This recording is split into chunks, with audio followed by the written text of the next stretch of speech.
Il faut se le dire, on est en direct sur Radio Occitanie, en live vidéo sur Facebook. Merci d'être là. N'hésitez pas à participer à l'émission. Vous pouvez nous appeler également au 05 61 80 40 40 pour réagir à l'émission si vous avez des questions à poser. Et tutti quanti, tutti quanto. On change totalement de sujet. On embrasse Benoît Roux, que je vous vois tout le long de l'interview alors que ça fait 15 ans qu'on se connaît. Je me dis, qu'est-ce qu'il me prend, tu sais? Tu vois, c'est très bizarre. Tu deviens élégant et avec de la distance. Ben oui, voilà, comme le dirait l'homme dans le poste, al placé, qui est la formule de conclusion de Benoît. Eh ben oui, qu'on embrasse, on lui fait un poutou, voilà, bien qu'il soit tarné. Alors, ça va pas. Alors maintenant, un nouvel invité que je connais aussi, Maître Nuno Montero, qui est là. Bonsoir. Bonsoir à tous. Première dans Faut se le dire. Je regarde la caméra, j'en profite. C'est mieux dans le micro. Ah oui, tu peux le rapprocher. Ouais. Tu peux le triturer, tu peux le t'inquiète pas. Ah oui, c'est vrai, je te tue. Alors. Non, on a dit quand tu connais les invités, tu les vous vois. C'est vrai. Maître Montero. Moi, j'aimerais que tu me vous vois. Ah ben très bien, Virginie. Je vais donc vous. Mais nous devrions nous vous voyer. Non, on le faisait avec Pierre Nicolas, le premier Pierre Nicolas. Moi, Pierre Nicolas, il m'a appris que je devais toujours vous voyer les gens dans les interviews. Je vous expliquerai pourquoi. Parce qu'il me l'a appris. Et puis on s'est dit qu'au bout d'un moment, on n'y arrivait pas, clairement. Donc là, on va parler d'immobilier parce qu'on nous parle beaucoup de crise de l'immobilier, que ça ne va pas. Et moi, je vois quand même beaucoup d'anciens confrères, consoeurs également, qui vendent, qui signent. Ça a l'air de marcher très bien. Beaucoup de jeunes investisseurs aussi investissent. Je vois beaucoup de notaires qui montrent que tout va bien parce que c'est vrai. Alors, est-ce que c'est de façade, Maître Nuno Montero, ou est-ce que finalement, c'est un double tranchant? Immobilier de façade. Wow. J'avais même pas fait gaffe. Nickel pour la transition.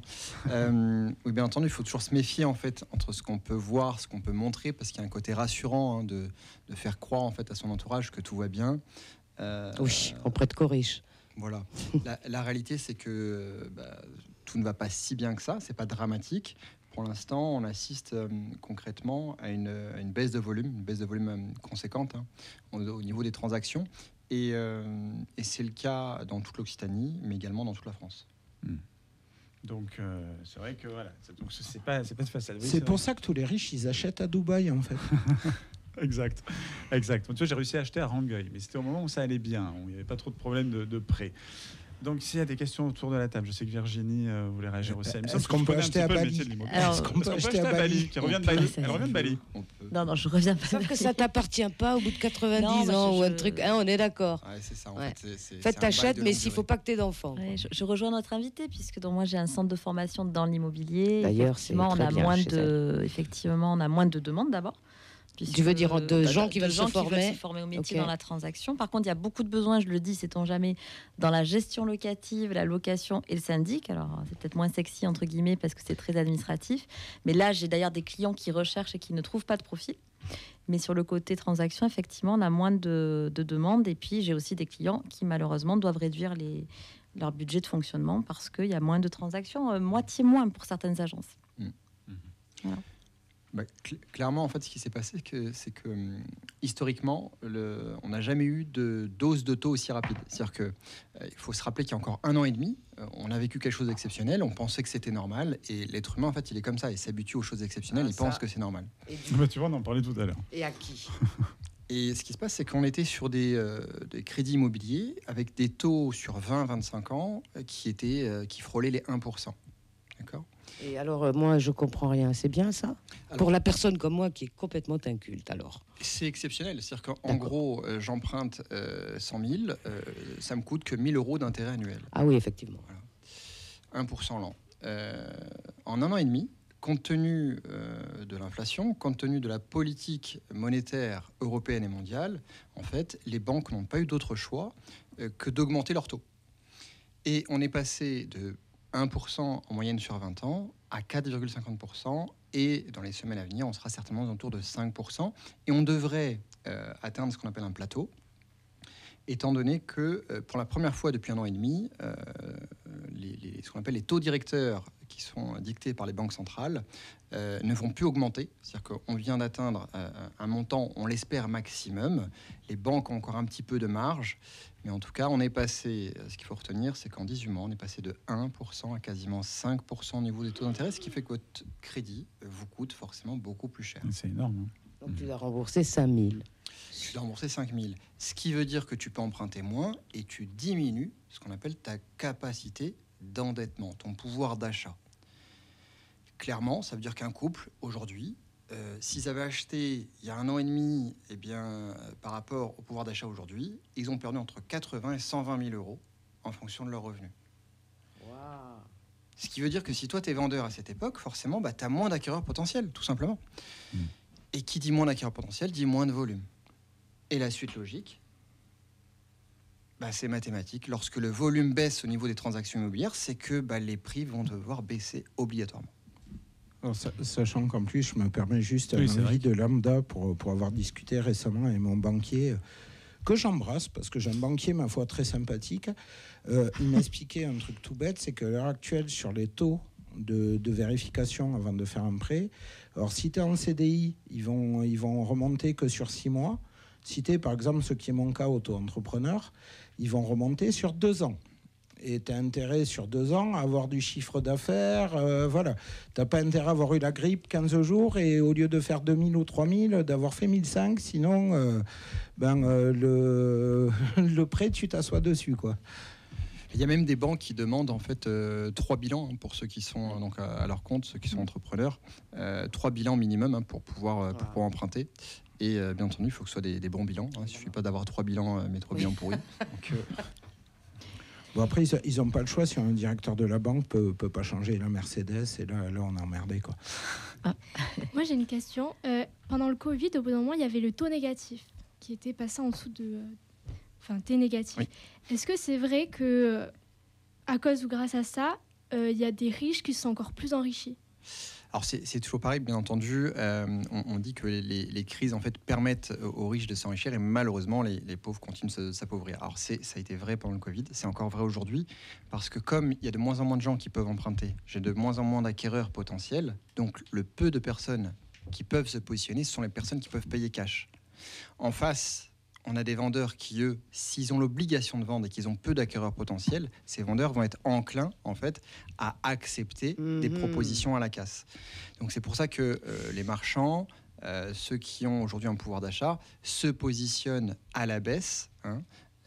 On estime que, clairement, les prix devraient osciller à la fin de l'année, on devrait être sur une baisse moyenne aux alentours de 6-8%, d'accord ? Au niveau national, c'est quand même beaucoup. Et si on veut revenir à la situation avant Covid, justement, pour qu'on retrouve le même pouvoir d'achat, compte tenu des taux d'intérêt aujourd'hui, si je veux retrouver le même pouvoir d'achat, il faudrait qu'en moyenne, le prix de l'immobilier baisse de 20%. Voilà. Aujourd'hui, les vendeurs ne sont pas enclins à entendre cela.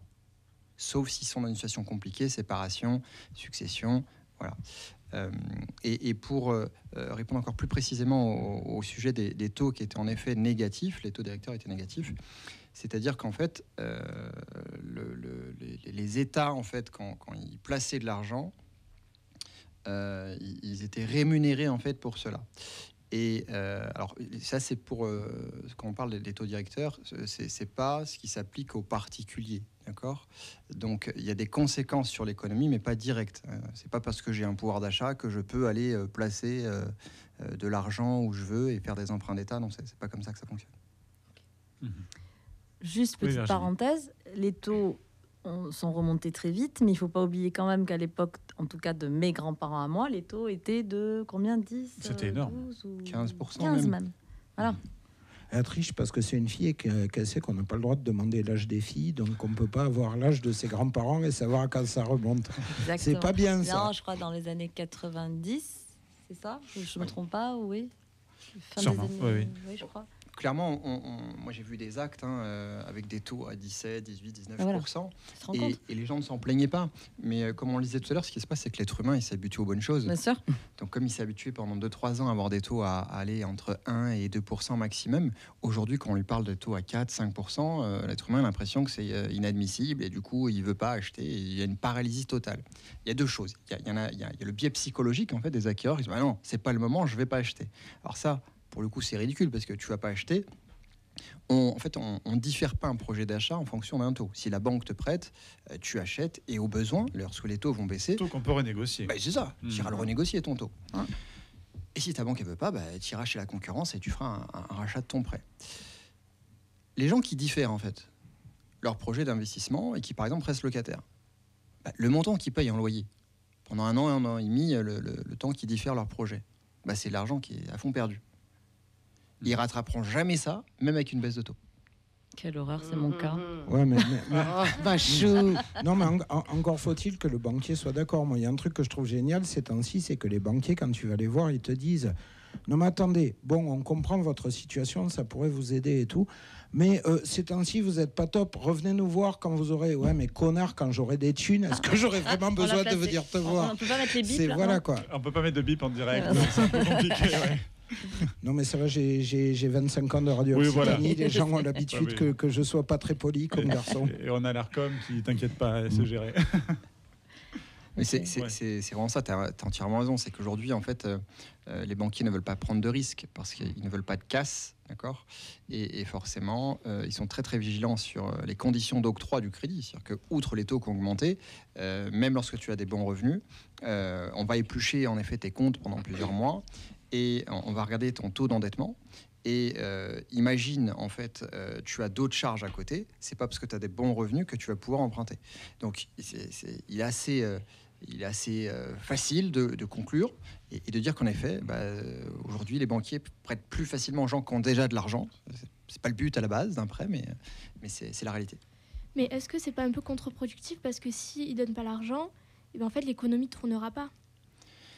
Alors, oui, forcément, il y a un impact, et même il y a un impact fiscal très important. Parce qu'il faut savoir que les notaires, nous sommes collecteurs d'impôts, d'accord ?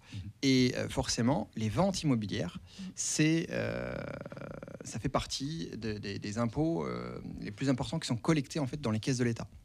Donc, forcément, qui dit moins de transactions, dit moins d'impôts collectés, d'accord ? Donc, il y a un effet sur tout le reste de l'économie. Maintenant, je ne sais pas si vous avez vu passer le projet de loi de finances pour l'année prochaine. En fait, il faut savoir que l'État vote tous les ans une loi de finances. En gros, c'est une règle du jeu. C'est assez rigolo parce que toi, tu disais tout à l'heure, tu vois, il faut que tu montres en fait que tout va bien et que tes comptes sont OK, sont au vert pour pouvoir emprunter. Alors que l'État, ça marche pas pareil. C'est notre blague. L'État, c'est bizarre en fait. C'est la seule boîte, on va qualifier ça comme ça, qui peut en début d'année dire tiens, bon les gars, on va voter le projet de loi de finances pour l'année prochaine, c'est OK, on va finir avec des milliards de déficit. On le sait dès le départ et c'est OK, tout le monde vote ça. Et de changer les règles aussi en cours de route. Parfois. Oui, après il est dit aussi qu'un pays endetté, c'est un bon pays. Pour quelle raison ? Pour qui ? Non mais Pas comment pour dire nous. Je sais pas comment expliquer, mais plus tu... Via crédit, je sais. Exactement, oui, parce que le crédit, c'est du coup l'argent que les gens vont dépenser. Donc en fait, ça va faire du profit. Et en fait, ce profit, l'année qui suit, va augmenter. Sauf qu'en fait, la dette va encore augmenter. Mais du coup, peut-être qu'on sera endetté, mais en fait, le plafond de base, en fait, va augmenter chaque année. Donc en fait, c'est bien d'être endetté. Ouais, en plus, on est en 2023. Dans 6 ans, on fêtera l'anniversaire de la crise de 29. Ça peut être intéressant de refaire le jeudi noir, on va faire l'anniversaire. Voilà. Par exemple, la Grèce, il me semble que c'est ce pays où en fait le PIB, ils avaient demandé qu'il n'y ait pas de déficit. Et en fait, ça a plongé le pays dans une misère parce qu'en fait, ils arrivaient chaque année, en fait, ça descendait. Et en fait, ils n'arrivaient jamais à être coordonnés. Et en fait, ils sont tombés dans la misère. Tu es en train de nous donner une leçon d'économie à tous, c'est génial. Bravo. Non, c'est clair. Formidable, Camille. Bravo. Elle me surprend tous les jours. C'est incroyable. 18 ans, prenez-en de la graine. Merci à mon prof d'SES surtout. Donc, par rapport à ce qu'on vient de dire, ce que vient de dire Camille. Pas des réactions. Quelqu'un veut rebondir? Non, mais moi, j'essaye de comprendre ce qu'elle a dit. Moi, je dormais en cours d'économie. Moi, j'ai envie de dire vive Cofinoga, du coup. Pas faire de pub, mais... Non, il y a Sofinco, il y a... C'est LM. C'est LM, merci beaucoup. Ah oui, on l'aime beaucoup, cet LM. Voilà. Un joli costume. Oui. Pour revenir sur le marché qui s'est inversé, on est sur un marché de l'acquéreur aujourd'hui. Donc, de ce que je vois, moi, auprès de mes clients, c'est ceux aussi qui vont savoir retravailler le marché sur ce marché de l'acquéreur. Parce que pendant le Covid et post-Covid, c'était du mandat, et puis ça rentrait, ça sortait aussi rapidement. Et aujourd'hui, c'est plus compliqué. Donc, les agents immobiliers, et tu dois les voir aussi, doivent se réinventer et être sur une relation de confiance, outre bien sûr toutes les informations qui ont été données sur le taux d'usure et ces fameux taux d'intérêt élevés. C'est aussi l'idée de rassurer. Et c'est peut-être en lien avec ce que tu disais. C'est-à-dire, on entend plein de choses. Ce que je disais, oui. Non, tu disais que finalement, les médias nous rassurent en disant on nous dit que c'est la crise, mais finalement, il y a pas mal d'actes. Oui, exact. Oui, c'est ce que je disais. Moi par contre, j'ai fait le Béotien. Tu parles de mandat. On parle de quoi? De mandats postaux, de mandats d'arrêt. Est-ce que tu peux vulgariser un peu ça? Je te demande pas d'être vulgaire. Ça, c'est mon job ici à moi. C'est les rentrées de mandat en fait des agents immobiliers. Oui, mais c'est quoi un mandat? Alors en fait, c'est un propriétaire qui vend son bien et qui va mandater en fait un professionnel de l'immobilier pour pouvoir vendre le bien en délégation totale ou partielle. Il y a des mandats simples, exclusifs, semi-exclusifs. Je crois qu'Alex peut aussi développer puisqu'il a appris ces notions-là. On adore les exclusifs. Oui, c'est plus rémunérateur et voilà. Moi là, je vais vous répondre en occitan parce que je comprends que la moitié des trucs que vous dites, comme ça, on sera égalité, personne ne va me comprendre. C'est ce que je disais tout le temps à tout le monde. C'est l'exclusivité, c'est génial parce que tu passes par une seule personne, t'es pas embêté parce que les gens te téléphonent pas toutes les 5 minutes pour te dire je peux avoir votre bien à la vente. Et généralement, on vend beaucoup plus vite. Oui. Ça, y a des 3 mois en moyenne. Exactement, mathématiques. À chaque fois, on me dit oui, mais c'est pour toi, c'est pour que tu touches l'argent plus vite. Ben oui, mais si je touche l'argent plus vite, c'est que j'ai vendu plus vite. Donc, si j'ai bien compris, le mandat exclusif, c'est la monogamie, c'est-à-dire moi demain j'ai un truc à vendre. Je veux dire, quand tu as un agent, tu signes un exclu ou pas? C'est toi, il y a que toi que j'aime et il y a que toi qui pourra me vendre. Je n'irai pas voir ailleurs. C'est ça. Non, je sais pas, j'essaye de vulgariser. Excusez-moi, mais voilà, c'est l'inverse d'un couple libre. Oui, c'est tout pour les mandats. Je ne sais, je sais plus où on en était. Non, voilà.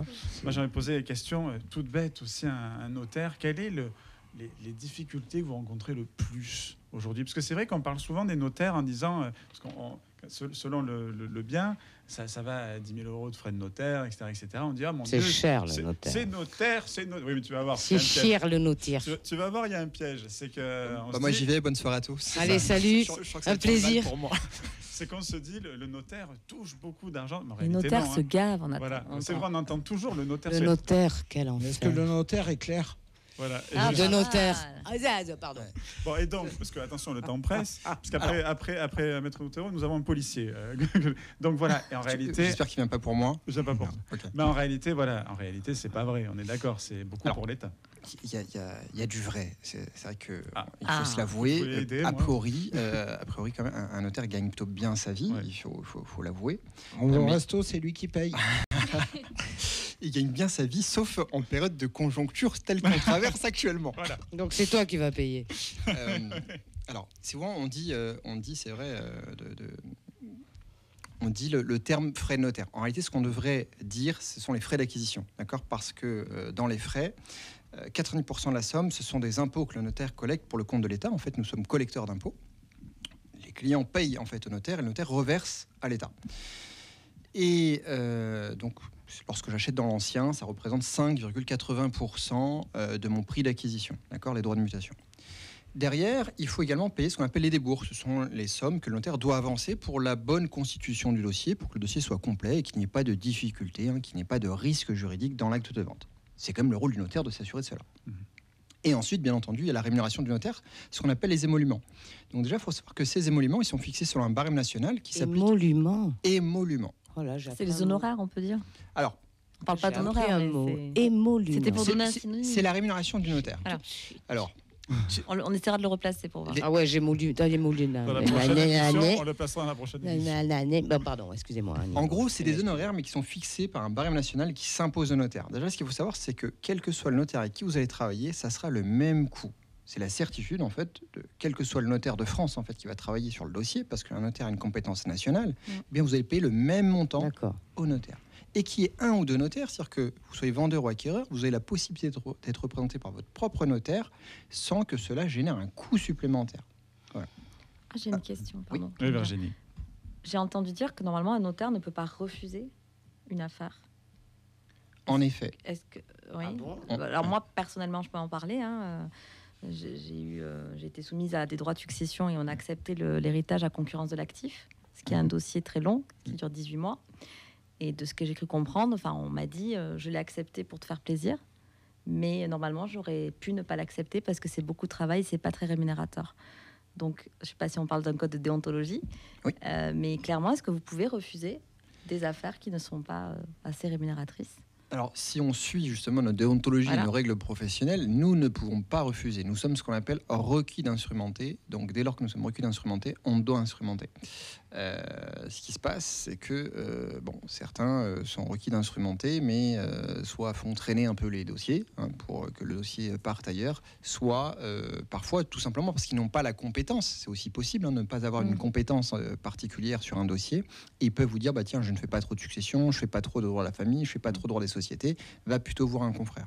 D'accord. Mais logiquement, on ne peut pas avoir une justification économique. Okay. Juste pour terminer sur la rémunération du notaire, parce que du coup, vous ne l'avez pas demandé. Combien gagne un notaire sur un dossier de vente? C'est combien?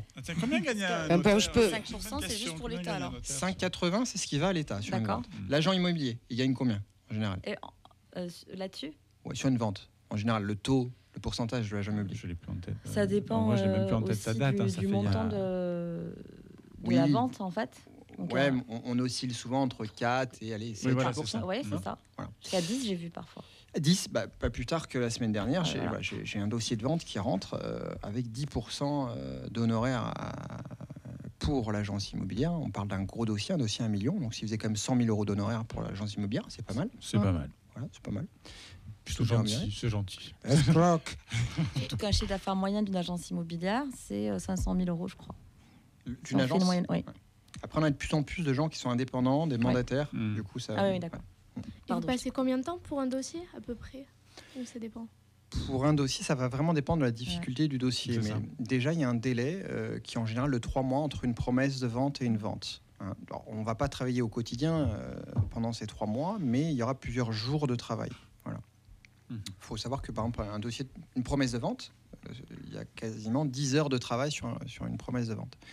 Au stade de la promesse de vente, le notaire, il est quasiment pas rémunéré, parce qu'il va gagner dans les 300-400 euros pour la promesse de vente.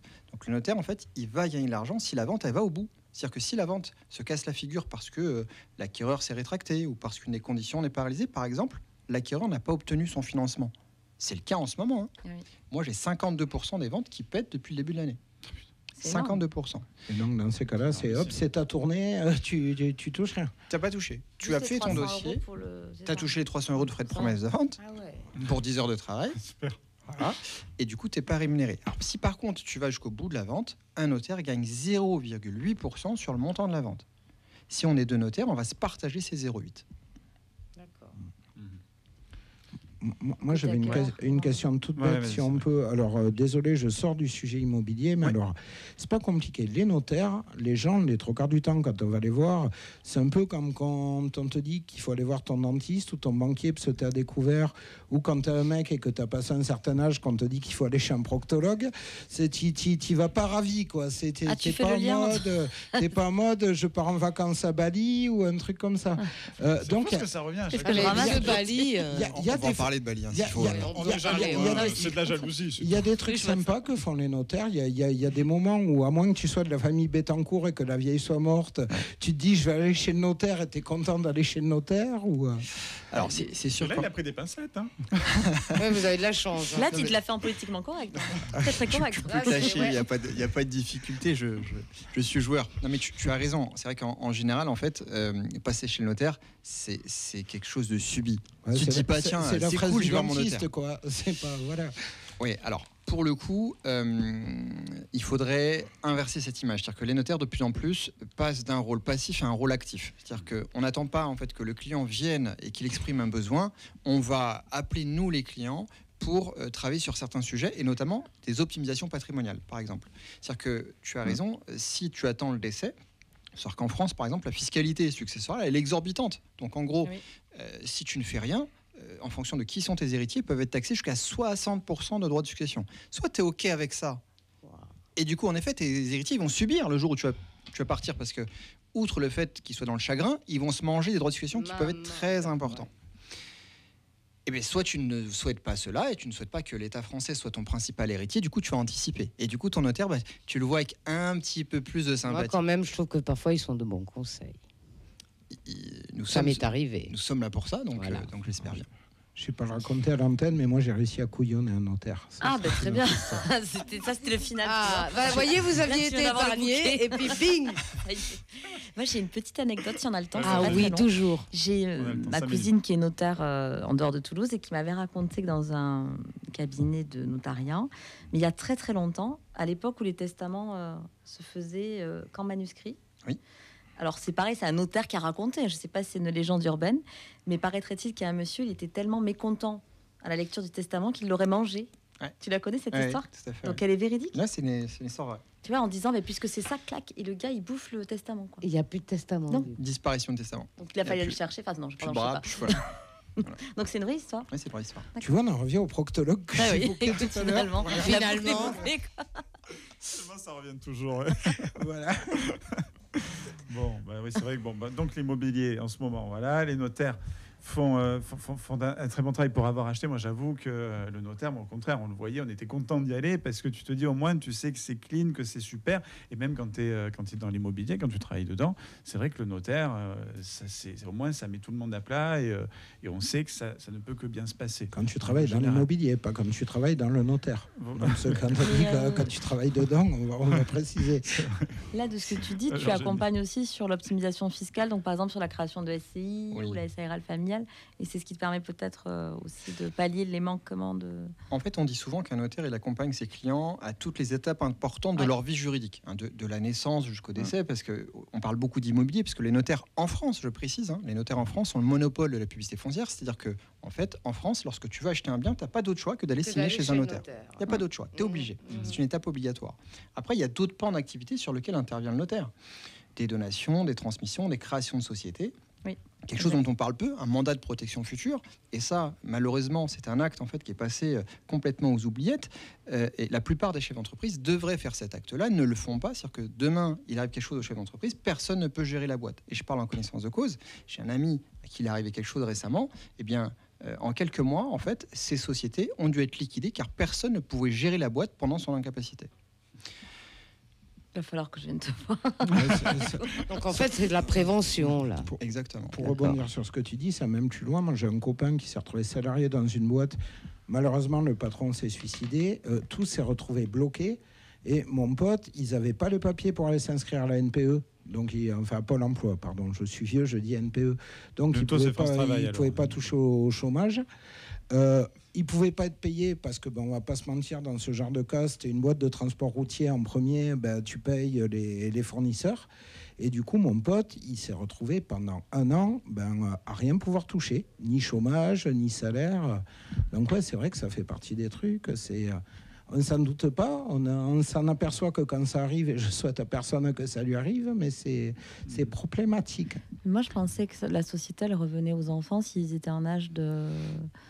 Pas forcément, faut voir ce qui est prévu dans les statuts, il faut voir s'il y a un pacte d'associés, il faut voir s'il y a... Pour les associés uniques, par exemple, ce qui est mon cas, pour voir. Il faut voir s'il y a une clause d'agrément dans les statuts. Voilà. Et voilà. En tout cas, les héritiers ne seront pas lésés, à minima, ils auront la valeur des parts, mais la question, c'est qui va gérer la société lorsque vous n'êtes plus là.